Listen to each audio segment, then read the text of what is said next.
Gloire au Seigneur. J'aimerais qu'on puisse prendre le psaume numéro 51, psaume sur lequel je reviens régulièrement, qui me parle. Psaume numéro 51, du verset 1er jusqu'au verset 12. Au chef des chantres, psaume de David. Lorsque Nathan, le prophète, vint à lui après que David fut allé vers Bath-Sheba. Il est donc question ici d'un adultère. Ô Dieu, aie pitié de moi dans ta bonté, selon ta grande miséricorde, efface mes transgressions. Lave-moi complètement de mon iniquité et purifie-moi de mon péché, car je reconnais mes transgressions. Et mon péché est constamment devant moi. J'ai péché contre toi seul, et j'ai fait ce qui est mal à tes yeux, en sorte que tu seras juste dans ta sentence, sans reproche dans ton jugement. Voici, je suis né dans l'iniquité, ma mère m'a conçu dans le péché, mais tu veux que ce soit la vérité au fond de mon cœur. Fais donc pénétrer la sagesse au-dedans de moi. Purifie-moi avec l'hysope et je serai pur. Lave-moi et je serai plus blanc que la neige. Annonce-moi l'allégresse et la joie, et les eaux que tu as brisées se réjouiront. Détourne ton regard de mes péchés. Efface toutes mes iniquités. Ô Dieu, crée en moi un cœur pur. Renouvelle en moi un esprit bien disposé. Amen. Un texte que la plupart d'entre nous connaissons bien. Et j'aimerais dire, il y a beaucoup de textes merveilleux dans l'Écriture, et je crois que c'est propre à chacun d'entre nous. Il y a des textes qui, personnellement, nous parlent un peu plus que d'autres. En tout cas, moi, ce texte-là, puis bien sûr la suite, ça va jusqu'au verset 21, mais c'est un texte qui, moi, me parle particulièrement. Parce que je trouve que, au-delà de toutes les choses merveilleuses que Dieu a créées, toutes les choses qu'il a faites et toutes celles qu'il fera encore, et bien la plus belle, c'est quand il prend quelqu'un qui est sale, qui le lave et qui lui dit « Aujourd'hui, tu es pardonné. Aujourd'hui, tu es transformé. Tu es une nouvelle création. » Et là, avec cette prière, je dis « Seigneur, que tu es merveilleux. Parce que je lis ce que tu as fait pour cet homme et je réalise que tu l'as fait pour moi aussi. Et je réalise que pour d'autres, tu es prêt à le faire encore. Tu es capable de prendre, je le disais tout à l'heure à un frère, une personne et de la guérir de pied jusqu'à la tête. Un homme tout entier. Mais ce n'est pas que physique. L'œuvre de Dieu est tellement extraordinaire qu'elle est aussi spirituelle. Il est capable de prendre un homme, une femme tout entière et de la sauver pour l'éternité. De réparer en elle tout ce qui est brisé, tout ce qui est cassé, tout ce qui est fracturé et d'en faire quelque chose de beau. Je ne sais pas si on vous a déjà fait un cadeau abîmé, vous le recevez parce que c'est un cadeau, mais vous vous dites quand même, bon, il y a un peu de négligence, c'est pas aussi beau que ça aurait pu être beau. L'attention, elle est là, donc on salue l'attention, on se réjouit.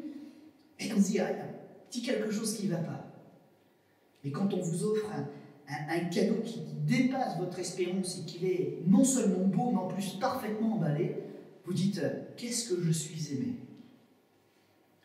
Eh bien, quand Dieu vient vers nous, personne cassée, personne abîmée, et plus que tout, personne en plus coupable de mauvaises choses, volontaires, et qui nous dit, j'en ai pas fini avec toi, je peux réparer, je peux refaire non seulement toute la créature, mais en plus tout l'emballage, vous dites, qu'est-ce que je suis aimé d'un Dieu si grand? Qu'est-ce que je suis aimé? Et là, on réalise avec une espèce de vertige, un vertige qui va vers le haut, que Dieu vraiment peut nous transporter dans des lieux que nous ne connaissons pas, des lieux d'amour, des lieux de paix, des lieux de pardon, des lieux où même la culpabilité est chassée. Je vois que dans ce texte, vivre ça, c'est pas toujours si facile. Parce que David, ce roi-là, qui était pourtant un homme proche du cœur de Dieu, il aimait Dieu, ça ne l'a pas empêché de faire des bêtises. Comme quoi, il n'y a pas ni grand ni petit, il y a l'homme, il y a le péché, et tous les problèmes qui s'engendrent, ni grand ni petit, tous égaux devant le péché. Et quand on y tombe, la vie n'est plus aussi belle qu'elle était. Quand on se voit tel que nous sommes réellement, tel qu'on l'accepte, on se dit qu'on n'est pas si beau que ça. Et on se pose la question, mais pourquoi Dieu s'intéresse à nous? Et là, il se passe que David était passé entre les mailles du filet. En tout cas, c'est ce qu'il croyait. Il pensait que ça ne s'était pas vu ce qu'il avait fait, parce qu'il fait tellement de belles choses, le roi David. Il écrit des cantiques, il est présent à tous les rassemblements. C'est un homme de guerre, donc du coup, il sait aussi la position qu'il doit avoir devant Dieu pour faire les œuvres.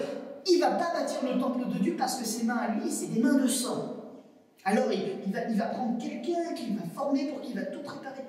Quelle belle attitude! Et c'est vrai, c'est en plus sincère, c'est réellement une belle attitude. Mais au milieu de tout ça, il y a la bêtise. Et il a le mauvais réflexe. Ce jour-là, en tout cas, le mauvais réflexe, il cache ce qu'il a fait. Comme si, allez, toutes les bonnes œuvres qu'il avait faites, eh ben, ça allait compenser les petites bêtises qu'il avait faites. Mais la bêtise le séparait à nouveau de Dieu. La connexion est à nouveau rompue. Il pouvait avoir un beau visage, il pouvait être dans le paraître, dans le faire semblant, mais au fond de son cœur, il y avait une tristesse. Le péché engendre inévitablement la tristesse. Il pouvait mentir aux autres, mais c'était son état. Et il va se passer quelque chose qui est aberrant à notre sens, à nous. Quelqu'un va lui dire, tu as péché, et il va dire, merci Seigneur, tu m'as envoyé quelqu'un pour me délivrer. C'est vrai, j'ai péché. Merci de l'avoir dit. Merci de m'avoir confronté parce que maintenant, je suis pris la main dans le sac, mais au moins je vais être sauvé. C'est difficile de venir à Jésus parce qu'on ne peut pas lui mentir. Il voit notre cœur. Mais pour celui qui ne résiste pas à son appel, il y a un chemin de bonheur et de rédemption tout tracé. Même les choses les plus noires, même les plus sales, celles qu'on cache au fond et qui touchent à notre joie, qui touchent à notre bonheur, si les faits remontent à la surface, ce n'est pas pour nous condamner, c'est pour nous sauver. Que nous redevenions authentiquement, non pas seulement sur notre visage, mais jusqu'au fond de notre être, une belle personne. Quelqu'un qui se réjouit en Dieu et quelqu'un en qui Dieu se réjouit. Parce que venir à l'église, chrétien, pas chrétien, tout le monde en est capable. Il n'y a qu'à voir ce qui se passe dans notre propre pays. Il y a des mariages, là, vous avez des tas de personnes qui viennent sans même la crainte ni le respect de Dieu. Et la salle, elle est remplie.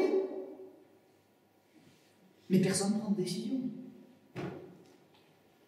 Et beaucoup de personnes entendent le message de Dieu et ils repartent malheureusement aussi tristes que quand ils sont venus.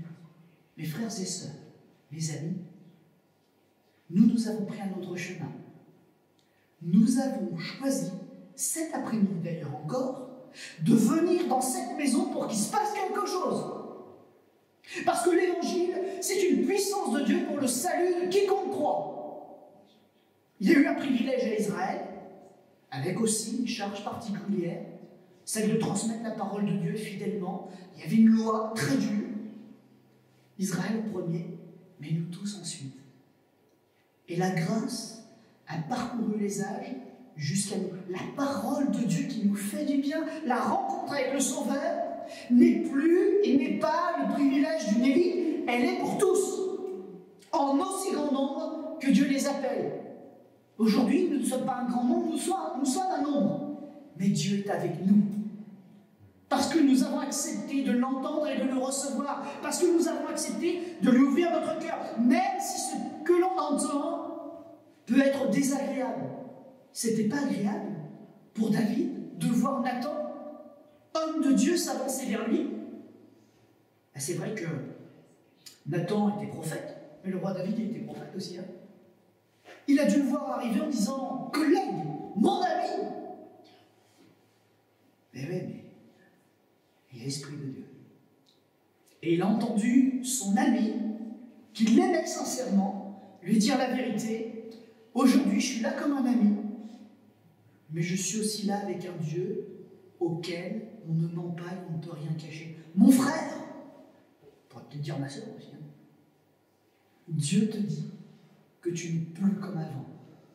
Quelque chose a changé. Le feu en toi, il est en train de s'étioler parce que quelque chose est entré dans ton cœur et ce n'est pas bon.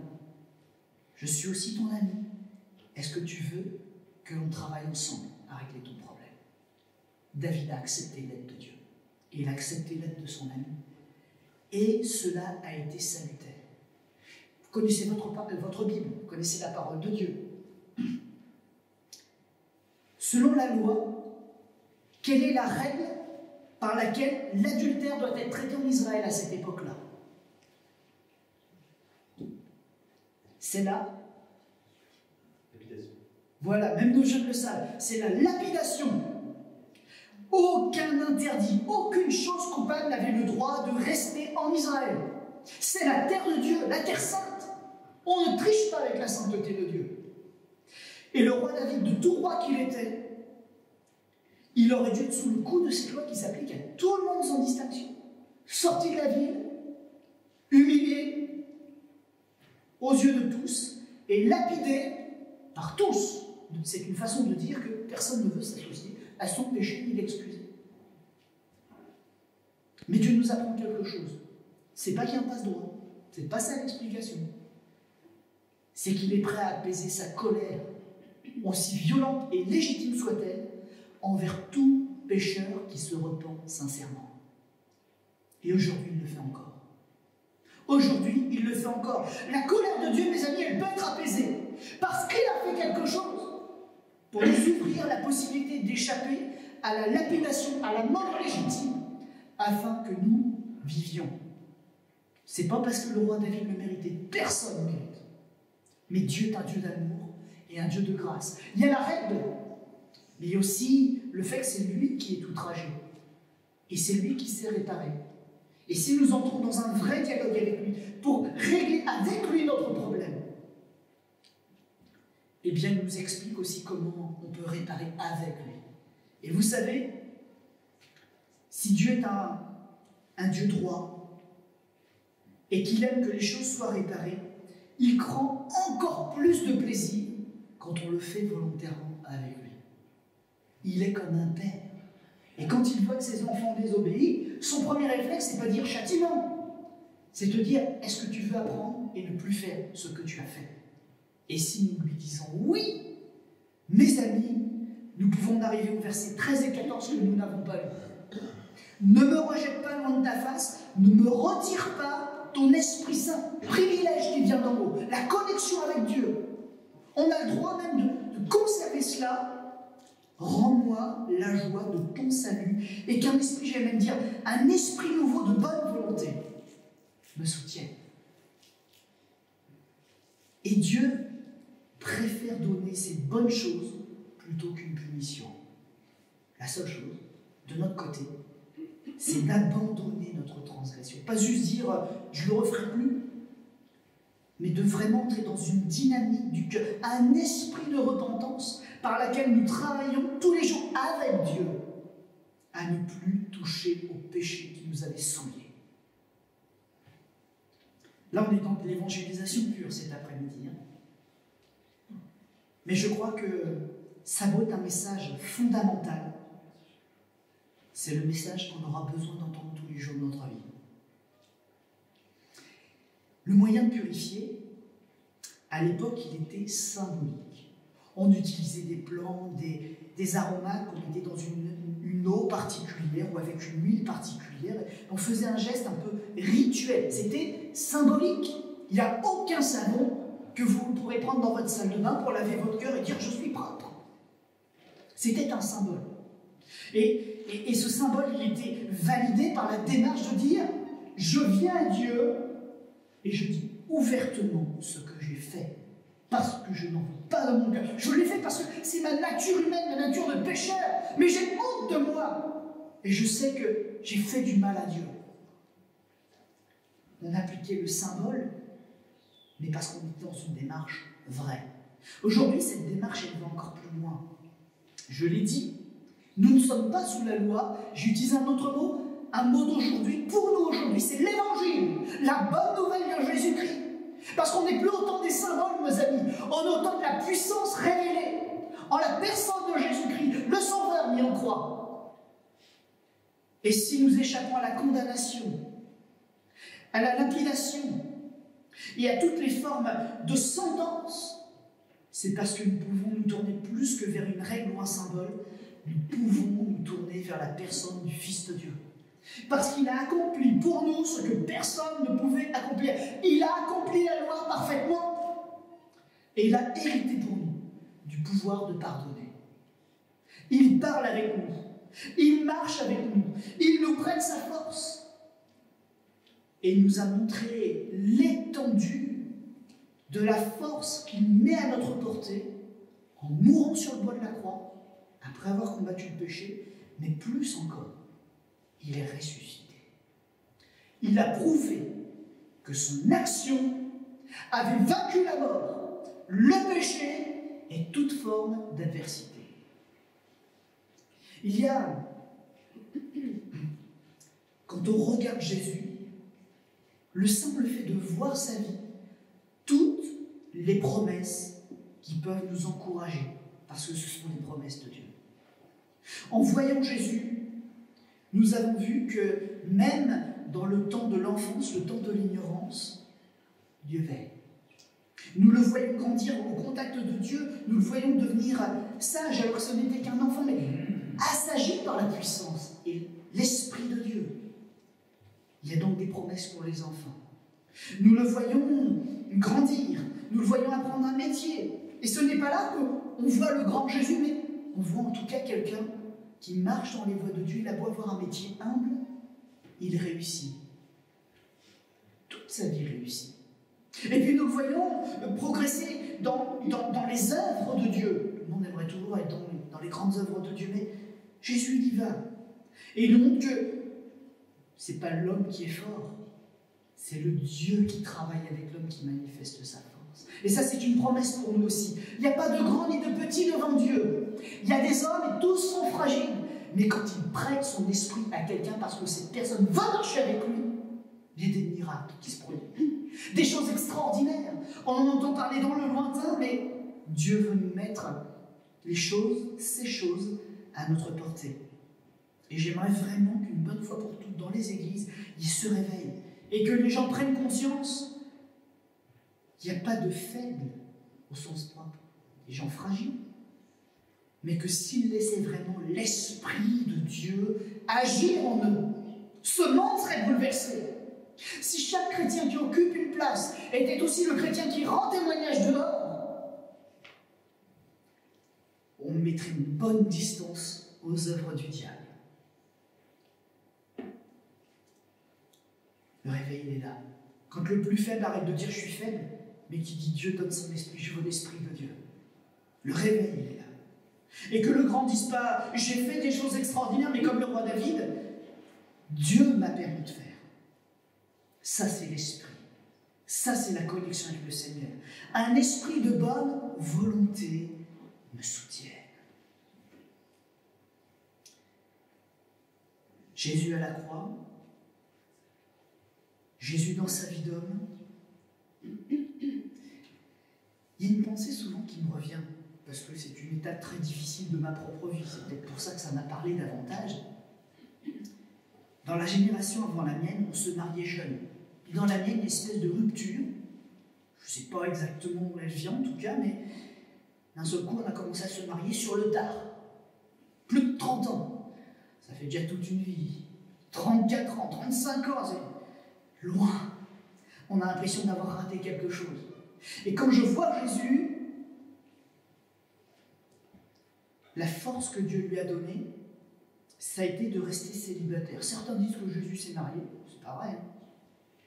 La Bible ne dit pas. Et elle a l'air clairement de dire qu'il a été suffisamment droit devant Dieu pour ne pas prendre quelqu'un par égoïsme et le garder pour lui le temps que ça l'arrangeait. Hein. On a vu qu'en revanche, il n'a manqué de rien, parce que Dieu a pourvu. Et l'un des plus grands combats de Jésus, ça n'a pas été un combat marital ou avec ses enfants, il n'en a pas eu. Ça a été dans l'obéissance et le renoncement complet à lui-même dans le célibat. J'ai un Dieu qui n'a pas choisi la facilité. Toutes les choses les plus dures pour m'encourager, il les a subies. Et il a remporté le prix pour montrer que c'était possible pour moi aussi. Et vous savez, je rebondis un petit peu sur mon témoignage personnel. Dieu ne nous tente pas, ne nous met pas à l'épreuve au-delà de nos forces. Quand on n'est vraiment pas fait pour être seul, Dieu l'a dit dès le début, il n'est pas bon pour l'homme d'être seul. Il s'en rappelle. Il n'a pas oublié ce qu'il a fait, ni comment il l'a fait. Mais il en a aussi qualifié certains pour qu'ils aient cette force à l'intérieur d'eux-mêmes. Parce qu'il a des projets encore plus extrêmes, encore plus grands, encore plus beaux pour ces personnes. Et le Seigneur veut leur faire remporter aussi des victoires. Moi, je bénis un Dieu qui est un Dieu vivant, qui comprend ma douleur, qui comprend les chemins par lesquels je suis passé, mais qui sait aussi mettre fin à la douleur en disant « J'ai ma part et tu as la tienne. Jusque-là, tu peux y aller, je vais t'emmener parce que ça va te rendre plus fort. Ça va te permettre de me parler, ça va te permettre de me rencontrer. » Vous savez, quand on n'est jamais malade, on ne demande pas à Dieu son aide. Hein. La vie est belle, on boit, on mange, on dort, ou d'ailleurs, on ne mange pas, on fait la fête. Et il faut le pépin pour se tourner vers Dieu.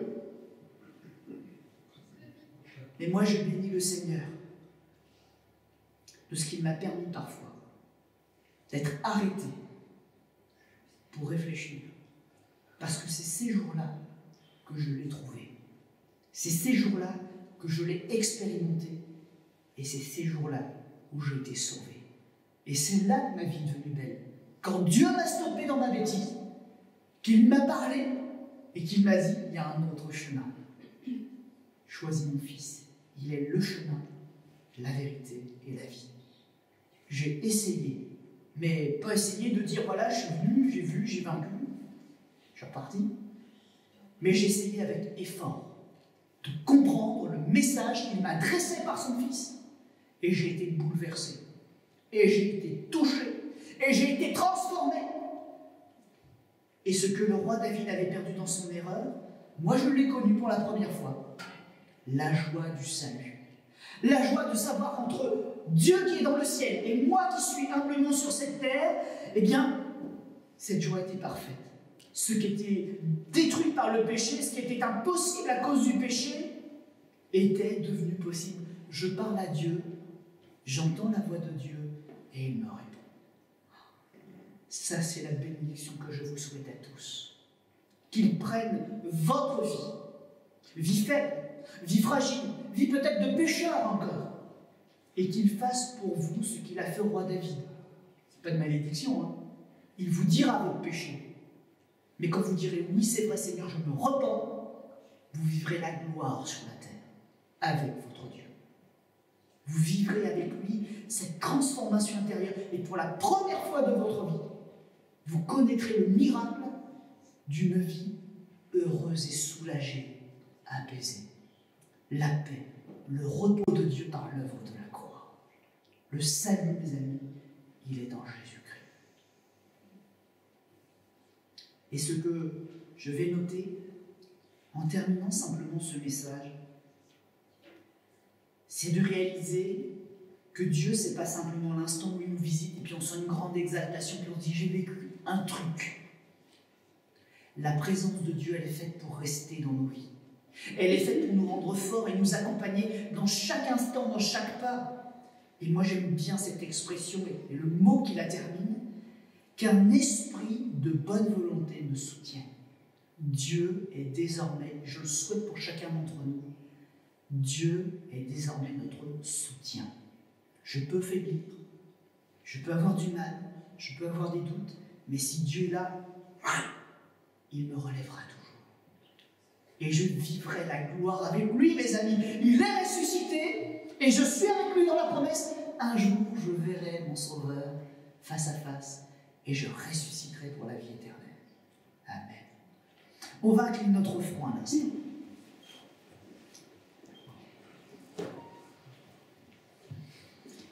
Seigneur notre Dieu, il n'est pas donné à tous les hommes de comprendre ces choses. Et ce n'est pas une question d'intelligence. Comprendre ce que nous venons de dire, ça commence toujours par la voie du cœur. Si j'ouvre mon cœur pour comprendre ce que le Seigneur veut me dire, je comprendrai tout. Mais si je viens avec ma grosse intelligence, que je dis, Seigneur, je veux tout comprendre, le message ne passera pas. Parce que Dieu est un Dieu d'esprit, un Dieu d'amour, un Dieu qui veut pénétrer les cœurs. Il résiste au cœur orgueilleux, mais il s'ouvre entièrement au cœur qui est humble et qui a soif de vérité, soif d'être vrai. David avait des défauts, nous en avons relaté un, mais ce qui l'a toujours sauvé, c'est qu'il était vrai. Il appelait blanc ce qui était blanc, il appelait noir ce qui était noir, ce qui était faux, il disait que c'était faux, et ce qui était vrai, il le serrait dans son cœur. Cet après-midi, la chose que je dois comprendre avec laquelle je dois repartir, c'est que la Bible est vraie. Elle est la parole de Dieu. Si je l'entends pour la recevoir, si je la mets en pratique, je vivrai. Je vivrai éternellement et Jésus se manifestera avec puissance dans ma vie pour me sauver